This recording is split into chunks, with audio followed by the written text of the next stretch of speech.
If you live in the DC area, you've probably been to one or two Smithsonian museums. Let's be real, probably only when visitors come to town. But here's a chance to explore a side of the Smithsonian that you haven't seen on a rainy day or school field trip. Side Door, the podcast from the Smithsonian, will sneak you behind the scenes of the nation's largest museum and research complex for stories of history, science, art, and culture you won't find in the display case. You'll hear about the ghosts that supposedly haunt the halls of the museum after dark, the puzzling sex lives of giant pandas, and what it's like to run a marathon in space. You can listen to Sidedoor wherever you get your podcasts, or find it online at si.edu/sidedoor. Here's what DC's talking about. Today on CityCast DC, there are so many pieces of media that take place in DC.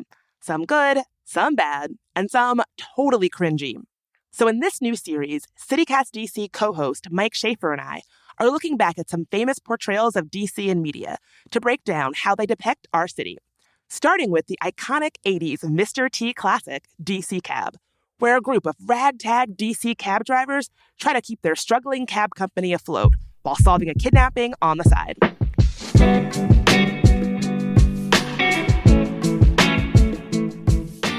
Today is Tuesday, March 28th. I'm Bridget Todd, and this is CityCast DC.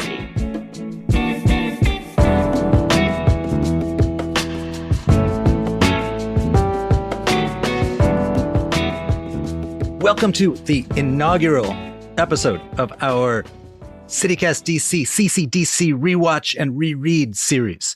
Bridget Todd, my awesome co-host. Here's a secret. She is an almost English PhD student.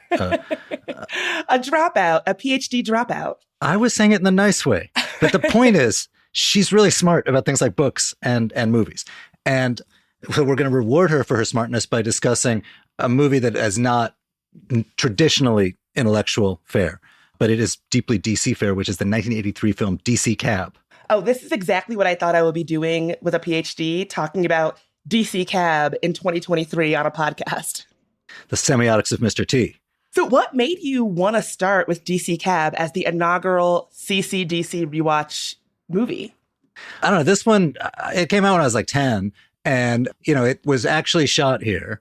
It's not like one of these ones which is shot in Vancouver and you see like mountains in the background or something. And, it captured on film a very different DC than the one we live in. Also, it has Mr. T and Bill Maher and Paul Rodriguez and a theme song by Irene Cara. And it's got camp value, if nothing else. It was rushed into theaters like 4 months ahead of schedule because at the time, Mr. T's show, The A-Team, had debuted as like the number one show in the country. And Irene Cara had a hit song, Flashdance, that was the top song in the country. And they thought, we've got to capitalize on this.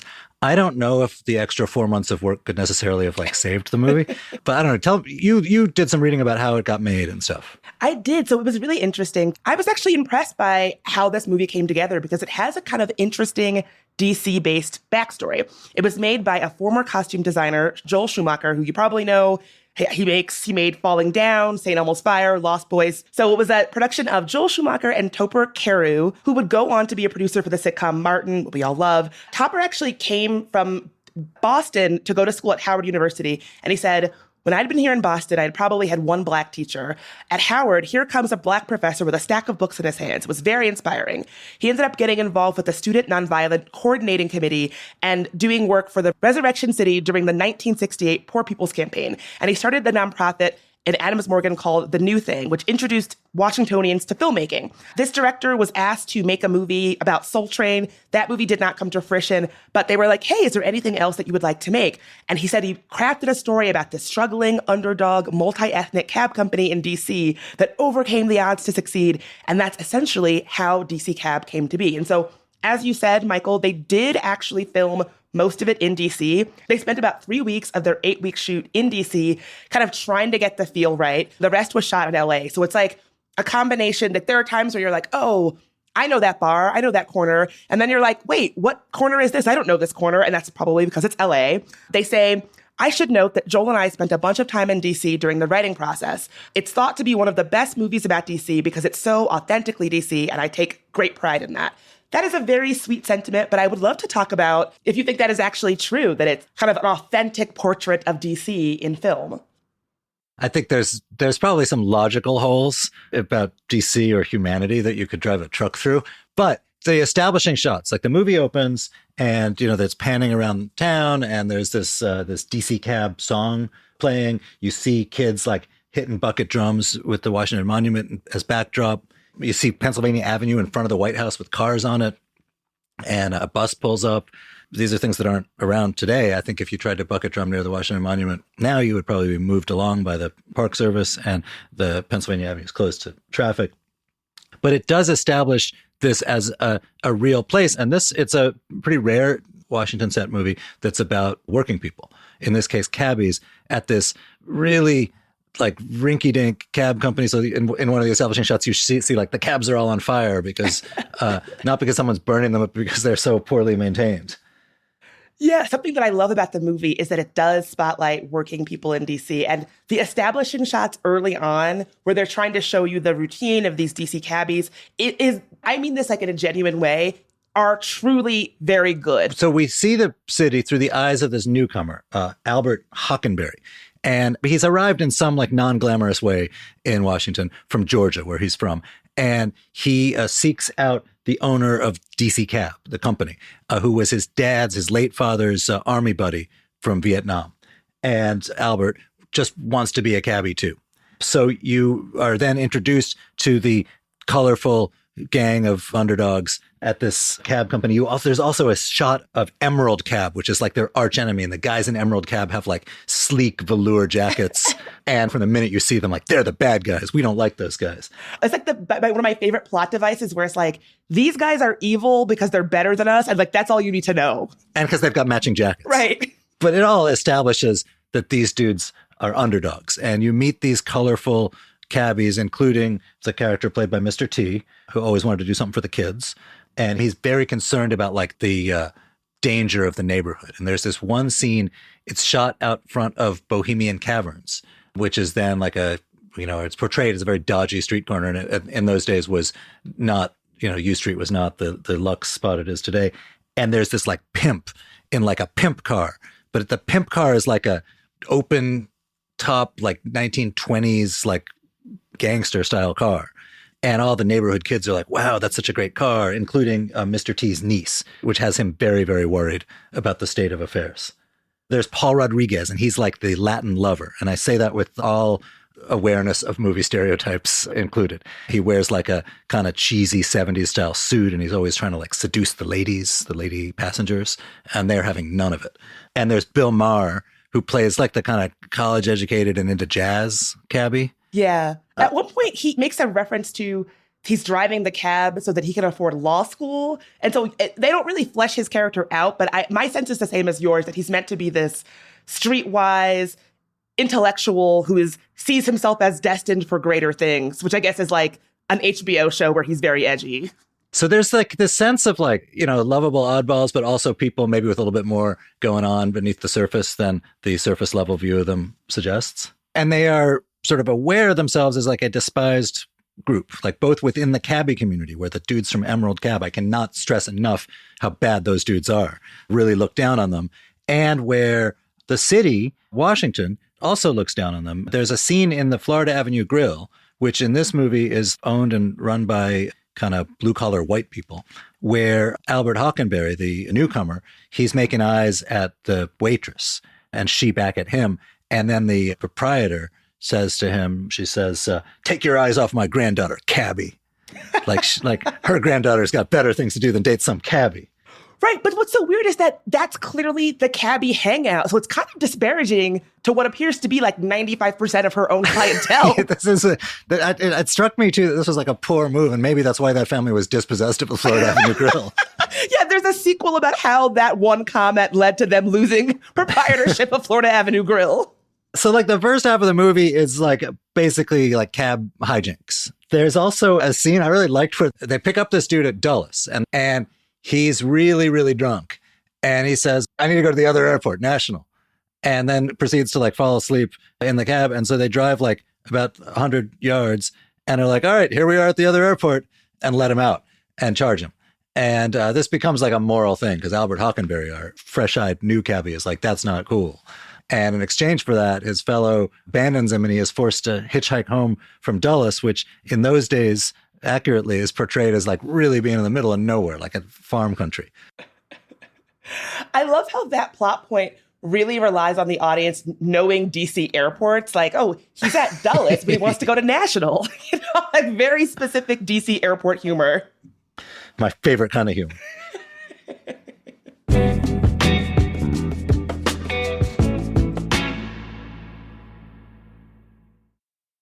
The actual like plot, as it were, kicks in about halfway through the movie.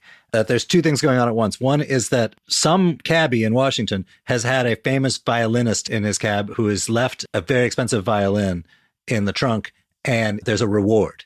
And the owner of DC Cab is like, if I can get this reward, I can save the cab company. Meanwhile, the children of this fancy elite VIP figure are kidnapped, and Albert is kidnapped with them. And meanwhile, the city is told that he is somehow in on the plot. Both the violin reward plot point and the kidnapping plot point feel a little disjointed to me. Like, Right. I understand how some of the reviews were like, it feels like two different movies. It feels like a movie about cabbie hijinks and then a movie about Bad News Bears group kind of getting their comeuppance, and then a movie about adventures and like saving the day. It seems like a lot of movies all in one. Right. And I think it was like, let's hire Mr. T and some stand-up comedians to be cabbies and like just let them go for a while. Let them do and their at thing. some point they came and said, we probably need some sort of device to get this across the finish line. Yeah, And most movies have a plot. this is a spoiler, people. The cabbies get together to figure out the kidnapping because they know that their fellow is going to get blamed. They save the day. The kids are saved. The kidnappers are busted. The DC cab guys at the end, they get some money to fix up the cabs. Mr. T really blings out his cab. And they all also get their own velour 80s jackets that say DC Cab on them. And at the very end, there's like a city parade in their honor. Like a huge parade in their honor. A And huge something one. I think the film is trying to do is that one of the reasons that cabbies are able to save the day is being good at knowing DC locations. Like that's definitely like a theme throughout the movie is how important it is to know how to get to the tidal basin at midnight or get from zone to zone. Remember when DC had Right. zones? And so Right. because they're like, they only have a little bit of information about where the kids are being held and they're like, oh, where could this be? And just intimate knowledge of DC geography is why they are able to save the day. And so it's their unique strength as cabbies that allows them to get this happy ending where they're having this truly massive parade. Like you have never seen a parade this big in your life and it's for a cab company. It's in front of the district building, now the Wilson building. And there's this one shot in the parade, but there's like the Dunbar Band is in the parade and it goes down Pennsylvania past the district building. And there's this upbeat Irene Cara song playing and it's got a happy ending, folks.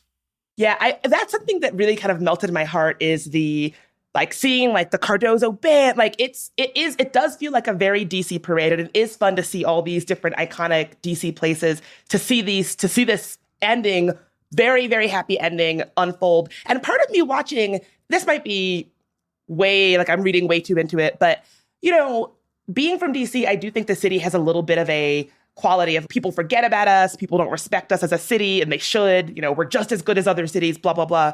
And I think that that's a bit kind of reflected here, that these DC cabbies feel very disrespected. And the end of the movie, them getting this recognition from the city, it feels very much like what, being from DC, like a fantasy of what I would like, having our citizenry not be forgotten and overlooked and all of that. It almost seems like a way of that being illustrated on screen, this fantasy of DC life. Problem is with most normal people, and I think you and I are included in this problem, is like we're kind of boring. Like we're not like, I don't want anyone to make a movie about me. It's not that exciting. So most of the Washington movies are about like the abnormal people who lead exciting lives as like spies and statesmen and stuff. But this was the rare one that was about normal people, and it actually, I don't know that saying it worked is the right thing to say, but it wasn't like boring, It certainly wasn't boring. And that's something that I like about this movie is that I do think that it's giving us a different view into a different vibe of the city. This is a movie that came out in 1983. The racial and gender politics are, we'll say, a little bit dated. I'll keep it at that. But it is a movie that I think is trying to make a statement about racial solidarity and brotherhood and the connection that working class people have, and that that extends beyond race. I think that's what they're trying to do in their own like backward 1980s way. And I think that it's weird in that there's some problematic language and whatnot. There's also like, it's a pretty rare movie for the 80s and maybe even for now that portrays a bunch of white people and black people and others operating in a atmosphere where they're more or less social equals. You know, like Gary Busey says some like racist stuff in the movie, but he's a cabbie just like Mr. T. And at the end, they are all, I think, technical equals in the sense that they all become partners in this company. You know, it's got this weird tension, and it's unusual in that way. Matt Cohen at the DCist says that DC Cab, like one of the things that it gets right about DC is that it's trying to make a point about gentrification because the main character is coming from someplace else to sort of make a better life for himself in DC, to have economic opportunities. What do you think about that? I found it a little much. And the reason is I don't think when this movie was made, anybody could have anticipated what was going to happen in Washington. I think at the time, the city was being written off as a place that was doomed. People were always going to move to the suburbs. No one wanted to be in a place like Washington. It was a place for like high crime and poverty. And the only people who could possibly want to be there who had a choice would be like misfits, like these cab guys. And the neighborhood around there is now obviously, you know, it is a lot of it's shot in Shaw and along U Street. And that's obviously like a really expensive, really transformed neighborhood today. I also think that like a lot of movies, it's shot through the eyes of like a new person because that provides a reason why you're introducing everything. But he was like not a typical newcomer to Washington. He wasn't like trying to get ahead in the government or landing an internship or whatever. He was actually like, it was like an old fashioned like guy from the sticks goes to the big city and like meets wild characters and in the name of economic opportunity, which was like less part of the Washington stereotype then or now. It's not to say it doesn't happen or anything like that. I suspect that no one involved in this looked at Washington and was like, wow, this blue collar, mostly black culture is going to be going away soon because it's going to get gentrified. We better capture it. You know what I mean? I don't know that that's what the DC's piece was saying either. Yeah, I'm with you. I think it was an interesting argument, but I think it's a little bit much. And I think, yeah, if anything, in the 80s, this was exactly what you said. This is a movie about a country bumpkin fresh off the bus in the big city. I don't think it was a movie that was trying to make a comment about gentrification or what was to come, or even was interested in that kind of social or economic or political perspective. I think they were just trying to make a movie that really heavily relied on like tropes that we already know. Right. I mean, it could just as easily have been like Detroit Cab or Dallas Cab or something. It just happened to be in Washington, which, in, you know, as a Washingtonian where very little of that stuff happens to be set here, that made it interesting in itself. I read a lot of articles that called this movie the quintessential DC movie, the movie that gets DC right. I don't really agree with that because I agree with you that it could be anywhere. It could be Kansas City Cab. It could be anywhere Cab. But that doesn't mean it's not fun to see these monuments of DC's iconic history. It certainly is exciting to watch this and recognize these spots. And so I don't know that it really has, like, if I were to ask, what do you think this movie is trying to say about DC? Do you have an answer? Right. I have no answer. I think they're trying to say something about like humans, but I don't know that they're trying to say something about like this particular city, other than this obvious thing that is just as true in a lot of other places, which is that there's like a big gap between the people who have like power and influence and the people who nobody notices. Again, it's maybe a little more colorfully depicted in Washington because of the status and the buildings with marble and stuff, but it's not. It is this just an essential truth of life in the society. Hey, I think that for when we do these rewatches, we should develop a highly scientific rating system, whether the text in question is likely to raise your DC IQ, which is my sole goal in life. Like the factors I was thinking about are like, is the thing any good? Like, is it worth your time? The DC-ness, is it defensible? And the cringe factor. We could somehow do some fancy math with those things. All right. So quality, give me your rating for the person not at all interested in whether there were bucket drums on the mall. I'm using a 3-star method as a nod to our flag. I'm going to give this, I'm going to give this 1.5 out of 3 stars. 2 feels a little generous. 1 feels a little cruel. I'm going to be cruel. I think, I think 1. What about the that all-important factor? It's DC-ness. Oh, I do love seeing those monuments. And I think they tried. I really think they tried. Hearing that the filmmakers spent time in DC, I believe that they tried. I'm going to have to go 1 because other than the monuments and like gritty urban life full of crime and all of that, like, I can't really say it's like very DC. That's me. I don't know. I thought that it's portrayed as a city where the core of the culture was Black. I thought that was not common at the time, and I thought that sort of boosted the DC-ness. I liked that it was set in Shaw. So I'm going to give it 2 for that. So as we have noted and alluded to, there's a lot of things in this movie that might make the modern citizen of 40 years later kind of cringe. Where do those rank with you? Ooh, you are right. There's some cringy stuff. There's a scene where someone imitates an Asian passenger that I was like, oh my God, that is bad. I'm going to give it a 1.5 out of 3 stars. I look back and I'm like, oh God, what were we thinking? I think on the cringe factor, I would give it a 2 or 2.5. There's a lot of stuff that's kind of tough to watch. And then there's the mitigating thing there, which is the defensibility. Like, how defensible is this? I gotta say, like, it's not the best movie. I enjoyed watching it. Like, I would say it's worth your time. Like, it's not the best movie out there, but it's fun. Doesn't take itself too seriously. Well acted. It's funny. Has a few laughs. I'm gonna go solid 2. I'll go 2 also. Yes, I think the racism, like the way the cabbies relate to one another, you know, it takes place in the context of relationships that are quite unusual. And at the time were quite, I don't know, in a weird backhanded way, progressive. Yeah, I think this movie is in its own backward 1980s way, trying to show a message of racial solidarity and harmony and working class solidarity, even if it does it via racial slurs. You're right. And like cruel racial mockery at times. Yeah, right. I agree with that. Well, anyway, thank you for watching with me. Oh, it was a great way to spend an evening, and it was nice to spend an evening with Mr. T. And before you go, some quick news. The effort to rebuild the Lane pedestrian bridge that used to run over I-295 is facing backlash from residents. The bridge is supposed to be completed in a year and cost $22 million. The Department of Transportation said they were responding to the community's request to rebuild it after it was destroyed by a truck in 2021. If they stopped now, DDOT would pay extensive fines and costs to the contractor.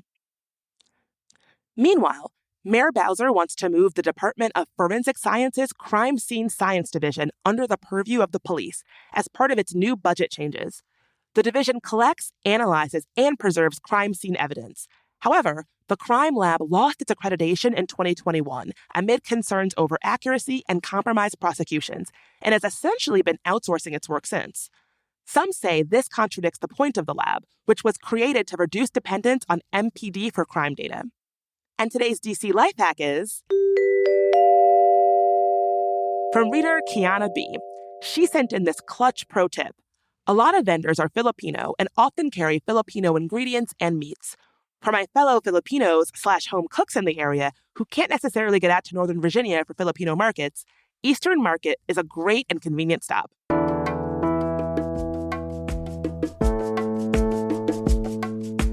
That's all for today here on CityCast DC. If you enjoyed the show, why not tell your friend who you'd watch DC Cab with? Tell them to rate the show, leave us a review, and subscribe to our morning newsletter. We'll be back tomorrow morning with even more news from around the city. Talk to you then.